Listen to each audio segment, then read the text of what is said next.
तो आइए अब सुपर सिक्सर के सिलसिले को आगे बढ़ाते हैं और टनल रेस्क्यू में इस वक्त के 10 बड़े अपडेट क्या हैं एक एक करके आपको बता दें। पहला अपडेट यह है कि टनल के अंदर मॉक ड्रिल की प्रक्रिया शुरू हो गई है।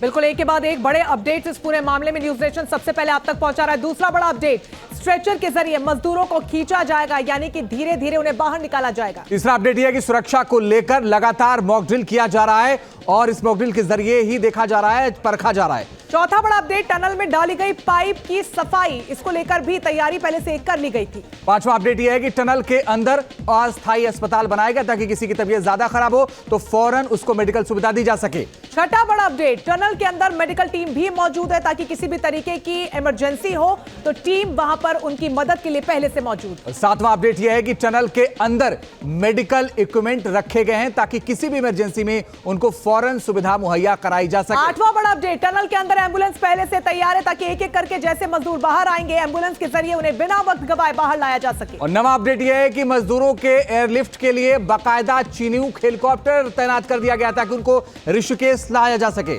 और 10वां बड़ा अपडेट, एक मजदूर को निकालने में 3 से 4 मिनट लगेंगे और 41 मजदूर हैं तो एक लंबा समय लगने वाला है। हालांकि देश भर को इंतजार है उसी लम्हे का जब 41 मजदूर बाहर आ जाएंगे। तो 41 मजदूरों को बचाने के लिए बड़ा ऑपरेशन लगातार जारी है। तमाम एजेंसियां जुटी हैं तो बड़ी बड़ी मशीनों ने भी इस राह को बहुत आसान किया है। और जब मशीनें जवाब दे दी गई तो फिर रेड माइनर्स ने मोर्चा संभाला। पूरे ऑपरेशन में किस मशीन का इस्तेमाल हुआ, आधुनिक तकनीक, तमाम एजेंसियों के तालमेल और जज्बे ने एक बड़ा मिशन कैसे आगे बढ़ा और ये मिशन सफल होने वाला है, देखिए इस रिपोर्ट में।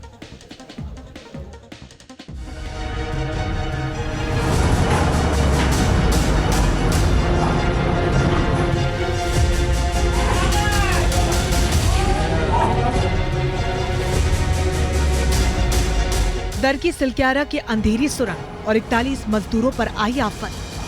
सुरक्षित बाहर निकालने के लिए शुरू हुआ पहाड़ तोड़ ऑपरेशन। पहले ऑक्सीजन पहुंचाई, फिर खाना, बढ़ाया गया मजदूरों का हौसला। आधुनिक तकनीक, तमाम एजेंसियों का तालमेल और जज्बे से एक बड़ा मिशन परवान चढ़ गया। मजदूरों को सुरक्षित बाहर निकालने में सबसे अहम साबित हुई टेक्नोलॉजी।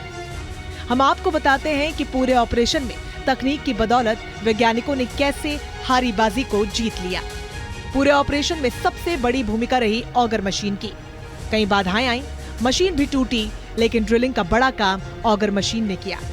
शुरुआत में 35 हॉर्स पावर की ऑगर मशीन से 15 मीटर तक मलबा हटा लिया गया, लेकिन उसके बाद मशीन खराब हो गई। उसके बाद 200 हॉर्स पावर वाली heavy American drilling machine auger मंगवाई गई। ऑगर मशीन वर्टिकली और हॉरिजॉन्टली दोनों तरीके से ड्रिलिंग करती है। मशीन के मुंह पर कटिंग एज होता है जो मिट्टी या चट्टान को काटता है। प्लेट्स मलबे को बाहर खींचने का काम करती है। जीपीएस और इलेक्ट्रॉनिक ट्रैकिंग सिस्टम भी होता है। ऑपरेटर सटीक कोण पर किसी सतह में छेद कर पाए। दरअसल सिलक्यारा से बड़कोट के बीच बनाई जा रही 4 किलोमीटर से अधिक लंबी सुरंग में मलबा आ गिरा था। 41 मजदूर फंस गए थे।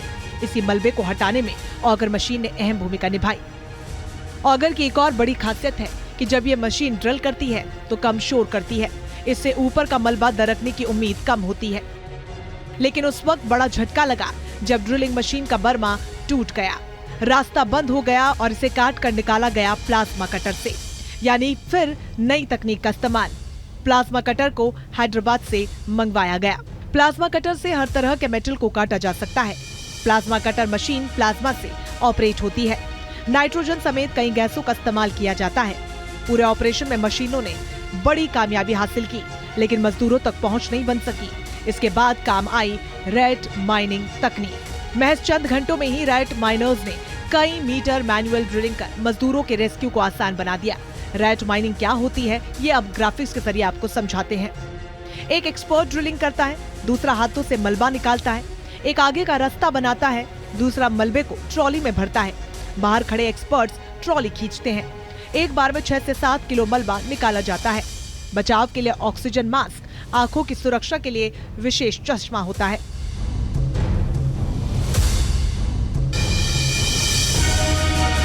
पूरे ऑपरेशन में बड़ी कामयाबी उस वक्त हाथ लगी जब इंडोस्कोपी कैमरे को पाइप के जरिए फंसे हुए लोगों तक पहुंचाया गया। इसी कैमरे से टनल में फंसे मजदूरों की पहली तस्वीर भी सामने आई। अब हम आपको बताते हैं कि क्या होता है इंडोस्कोपिक कैमरा। जटिल और सूक्ष्म रोगों की जांच में इस्तेमाल होता है। चिप ऑन टिप तकनीक का इस्तेमाल होता है। कैमरे के ठीक ऊपर एलईडी लाइट लगी होती है। अंधेरे में भी पिक्चर ली जा सकती है। टनल में भी फ्लैक्सी कैमरे का इस्तेमाल हुआ, जो वायर पाइप के साथ मुड़ सकने में सक्षम था।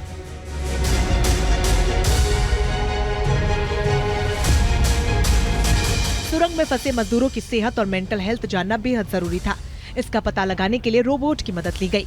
इसके लिए लखनऊ से एआई एंड रोबोटिक्स डेवलपर को बुलाया गया। इस तरह के रेस्क्यू मिशन में रोबोट की क्या अहमियत होती है, अब ये भी समझ लीजिए।